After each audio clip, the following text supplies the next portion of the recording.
আপনারা আমাদের জন্য দোয়া করবেন, আমাদেরকে সহযোগিতা করবেন, আমাদের এই কার্যক্রমগুলো যেন আমরা অব্যাহত রাখতে পারি। আমরা সবসময় ক্রিয়াবন্ধব জনগণের পাশে থাকার চেষ্টা করি।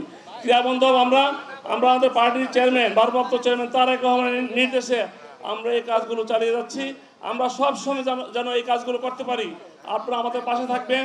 বিশেষ করে আমার ভাই, আমাদের নেতা আমির খসরু মাহমুদ চৌধুরী সাহেবের প্রতি আমাদের অনুরোধ থাকবে, আগামী দিনে আমরা জিয়া আন্ত থানা ফুটবল টুর্নামেন্ট আমরা ফাইনাল খেলা খেলবো, সেখানে আপনাকে অ্যাডভান্স দাওয়াত দিচ্ছি, আপনি সেখানে থাকবেন। যে জিয়া উদ্যানে আমরা এই লেকটিকে দেখেছি গত 17 বছর অবহেলিত অবস্থায় ময়লা আবর্জনায় স্তূপে ভরেছিল।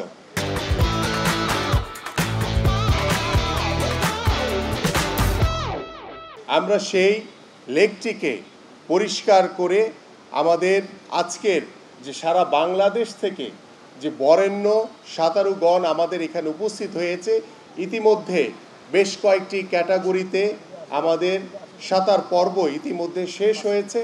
আমরা আশা করি আজকের এই উদ্যোগের মাধ্যমে আমরা এই যে লেকের ভিতরে যে সাঁতার কাটা যায় বা এটিকে একটি সুন্দর পরিবেশের মাধ্যমে আমরা একটি জনবান্ধব একটি পরিবেশ তৈরি করার মাধ্যমে আমরা যে ক্রীড়াঙ্গনকে আমরা এই আজকের এই সাঁতারকে সর্বোচ্চ প্রাধান্য দিয়ে আমরা এই ধরনের সাঁতার কর্মসূচি আমরা পরবর্তীতে আমাদের প্রধান অতিথি একটু আগে বলছিলেন যে আমরা ছোট ছোট বাচ্চাদের নিয়ে আমরা এই সাঁতার প্রতিযোগিতা করতে পারি কিনা।